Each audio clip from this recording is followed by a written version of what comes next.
കാറുകളാൽ തിങ്ങി നിറയുകയാണ് ബഹ്റൈനിലെ റോഡുകൾ. കഴിഞ്ഞ വർഷം രാജ്യത്ത് രജിസ്റ്റർ ചെയ്ത കാറുകളുടെ എണ്ണത്തിൽ ഗണ്യമായ വർധനവാണ് രേഖപ്പെടുത്തിയിരിക്കുന്നത്. ഡിസംബർ അവസാനത്തോടെ പവിഴദ്വീപിലെ മൊത്തം കാറുകളുടെ എണ്ണം 7,68,299 മുൻ വർഷത്തേക്കാൾ 17,585 കാറുകളാണ് 2024 റോഡുകളിലെത്തിയത്.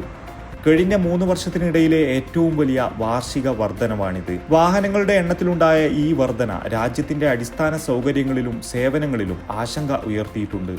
ഈ വെല്ലുവിളികൾ അഭിസംബോധന ചെയ്തുകൊണ്ട് അടുത്തിടെ നടന്ന ട്രാഫിക് കൗൺസിൽ യോഗത്തിൽ ആഭ്യന്തരമന്ത്രി general Sheikh Rashid bin Abdullah Al Khalifa ഗതാഗത സൗകര്യവും സുരക്ഷയും മെച്ചപ്പെടുത്താൻ ലക്ഷ്യമിട്ടുള്ള നിരവധി വികസന പദ്ധതികൾക്കും നിർദ്ദേശങ്ങൾക്കും അംഗീകാരം നൽകിയിരുന്നു. ഗതാഗത മെച്ചപ്പെടുത്തലുകൾ അവലോകനം ചെയ്യുന്നതിനായി ഒരു കൺസൾട്ടിംഗ് സ്ഥാപനത്തെ നിയമിക്കൽ, സ്മാർട്ട് ഗതാഗത സംവിധാനങ്ങൾ നടപ്പിലാക്കൽ, ഡിജിറ്റൽ സേവനങ്ങളുടെ വിപുലീകരണം, പൊതുറോഡുകളിലെ വാഹനങ്ങളുടെ ആയുസ് നിർണ്ണയിക്കുന്നതിനും അവയുടെ പ്രവർത്തന സമയം പരിമിതപ്പെടുത്തുന്നതിനുമുള്ള പഠനം, നിയമവിരുദ്ധ പാർക്കിംഗ് നിയന്ത്രണങ്ങൾ കർശനമായി നടപ്പിലാക്കൽ, വിദ്യാർത്ഥികളുടെ സുരക്ഷ ഉറപ്പാക്കാൻ സ്കൂളുകൾക്ക് സമീപമുള്ള പ്രദേശങ്ങളിൽ ശ്രദ്ധ കേന്ദ്രീകരിച്ച് ഗതാഗത ബോധവൽക്കരണ ക്യാമ്പയിനുകൾ എന്നിവ ഇതിൽ ഉൾപ്പെടുന്നു.